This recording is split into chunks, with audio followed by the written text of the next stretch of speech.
Halo semua, perkenalkan nama saya Made Cantikasari dengan NIM 225314193. Saya dari Prodi Informatika, Fakultas Sains dan Teknologi, Universitas Sanata Dharma. Di sini untuk memenuhi ujian akhir semester mata kuliah Bahasa Indonesia dengan dosen pengampu Ibu Eka Resta Priharjati Saputro.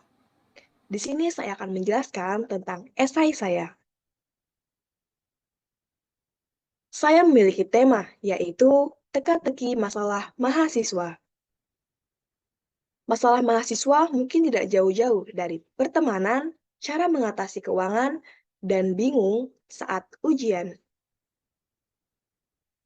Lalu, kalau jika pertemanan, mungkin masalah mahasiswa adalah menjauhi pertemanan dengan hal yang negatif.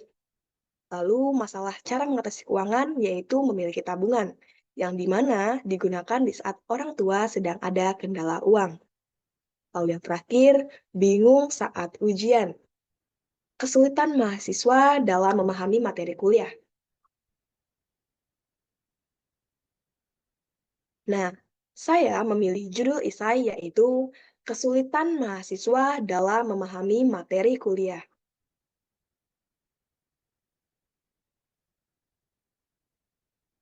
Saya juga memiliki beberapa kerangka esai.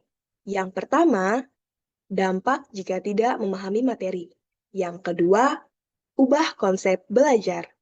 Yang ketiga, kurangnya istirahat dan pola hidup yang kurang sehat menyebabkan tubuh mudah sakit dan kurang fokus saat pembelajaran. Lalu yang keempat, pengaruh teman dalam belajar. Yang kelima, langkah-langkah agar mudah memahami materi.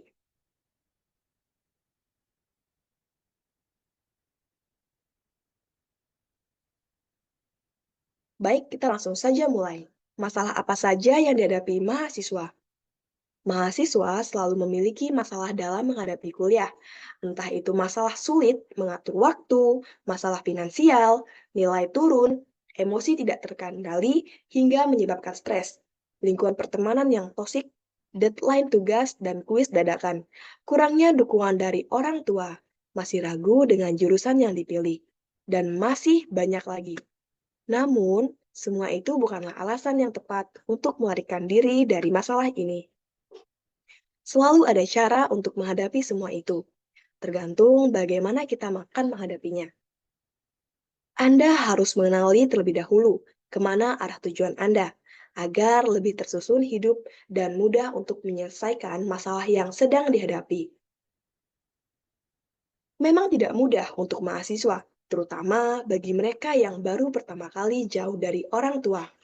Dan saat di rumah mereka dimanja, tidak pernah mengenal cara mengatur uang, cara memasak. Jika yang satu ini, mungkin mereka masih bisa terselamatkan. Karena di zaman yang serba modern, mereka bisa memesan makanan online. Cukup tekan, maka pesanan akan sampai. Beda masalah saat mereka harus berhadapan dengan masyarakat, teman baru, dan lingkungan baru. Pada saat itu, kita harus bijak dalam memilih teman. Karena jika kita salah memilih pergaulan, maka masa muda kita akan dihabiskan dengan sia-sia. Dan yang lebih buruknya lagi, kita akan kehilangan yang mungkin sudah direncanakan dan yang ingin kita capai sebelum sampai pada titik ini.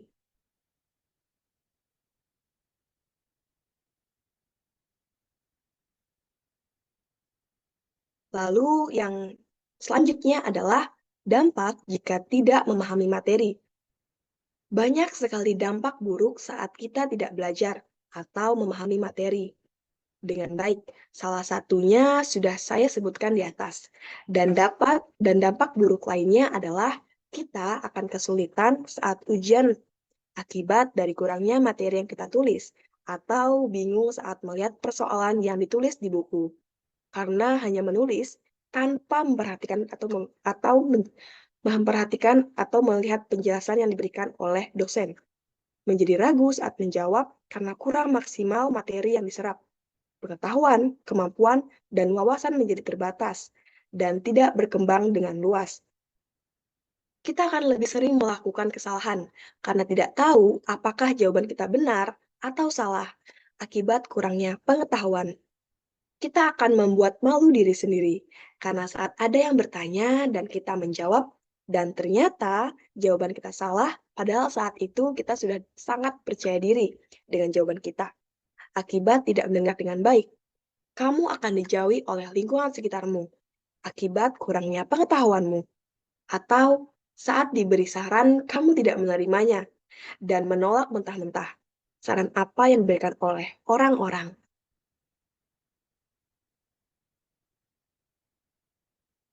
Lalu yang selanjutnya, ubah konsep belajar. Kita harus cepat sadar saat kita sedang dalam keadaan yang buruk itu, dan merubah pola kehidupan, pembelajaran, dan pertemanan. Semua dimulai dengan cara kita dalam menyikapi pembelajaran. Saat kita tahu bahwa kita tidak mendengarkan dengan baik, maka kita akan kesulitan saat ujian dan menyebabkan nilai turun. Dari situ, kita harus lebih keras terhadap diri sendiri. Saat kita merasa kantuk menyerang, maka segera izin ke toilet dan cuci muka. Itu pun dilakukan dengan jangan terlalu lama, yang dimana nanti akan mengakibatkan terlalu jauh kita tidak akan mendengarkan materi. Dan jadi penyumbang faktor tidak memahami materi.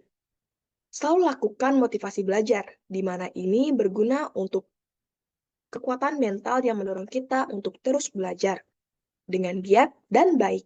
Karena lemahnya motivasi belajar akan menyebabkan kita malas untuk belajar. Oleh karena itu, kita harus memiliki motivasi belajar. Dan untuk kalian yang belum memiliki motivasi belajar, saya sarankan untuk segera cari apa motivasi belajar kalian. Lalu saat kita sudah menemukan motivasi belajar, hal selanjutnya yang harus kita lakukan adalah konsentrasi belajar.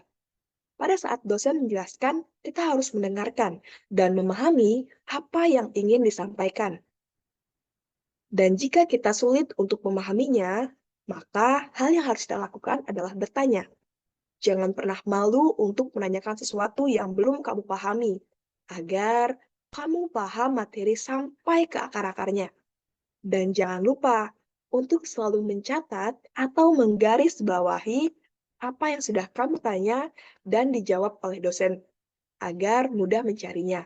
Dan atau tahu bahwa itu hal yang sangat penting.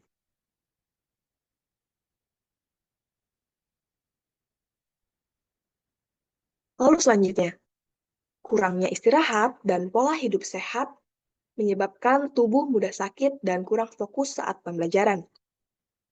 Pola hidup yang kurang sehat juga merupakan salah satu faktor untuk memahami materi. Kita bayangkan, saat ada kelas pukul 11 dan saat di kos kita hanya bermain gawai dan tidak berolahraga ataupun makan, sehingga badan kita akan lemas saat kelas dimulai. Nah, dari situlah asal dari kurangnya fokus yang menyebabkan kesulitan memahami materi kuliah. Lalu, menurut Faisal, tahun 2021 menegaskan bahwa mengatur pola hidup sehat dan olahraga yang cukup sangat berpengaruh karena dengan begitu kita tidak mudah sakit dan segar saat menghadapi kuliah. Lalu menurut Fauzandri Nugroho tahun 2020, kita harus menjaga kebersihan lingkungan karena jika lingkungan kita kumuh, maka akan mudah terjangkit penyakit yang menyebabkan kita mudah sakit dan akhirnya tidak masuk kuliah dan terjadilah penurunan nilai.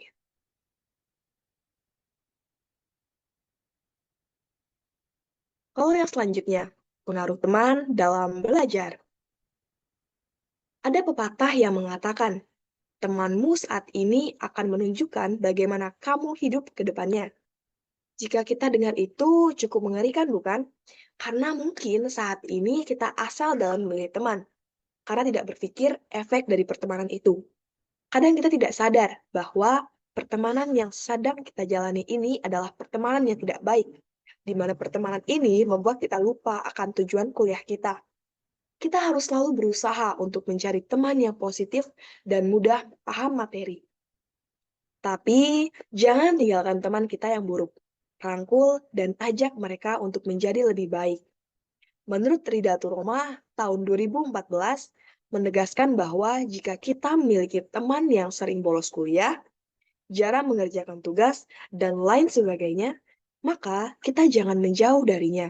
Namun, kita harus memberikan mereka arahan dan motivasi agar mereka tidak sesat di jalan dan tahu tujuan kuliah mereka.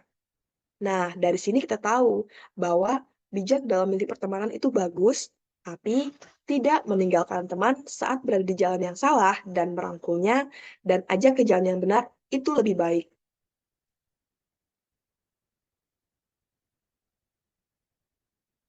Lalu selanjutnya, langkah-langkah agar mudah memahami materi.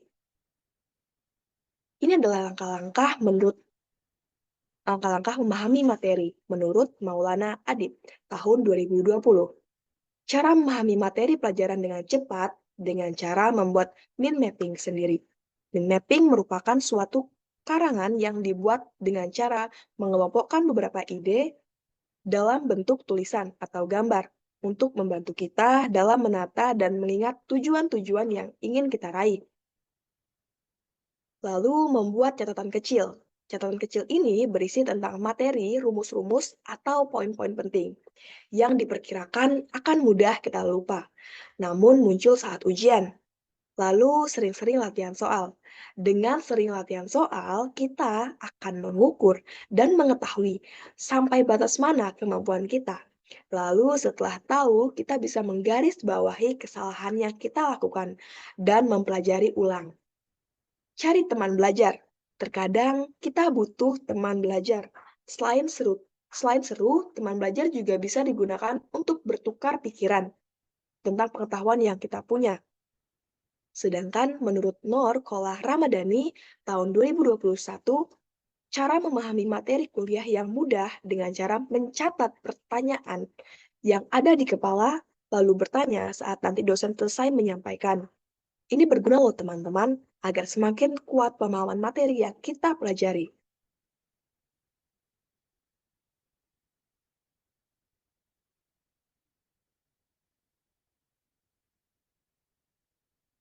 Nah, jadi dapat kita simpulkan bahwa memahami materi dan menyelesaikan masalah memahami materi sangat mudah. Itu semua tergantung bagaimana kita berusaha untuk lepas dari ketidaktahuan dan membuat diri menjadi lebih baik untuk meraih tujuan dan seberapa ingin kita untuk berubah menjadi lebih baik. Dan satu lagi, kita sebagai generasi muda harus lebih banyak mengembangkan bakat, eksplorasi diri sebanyak mungkin agar masa muda kita tidak terbuang sia-sia. Dan mungkin dari sana kita bisa menemukan pengalaman dan dapat menyelesaikan masalah kita sebagai mahasiswa.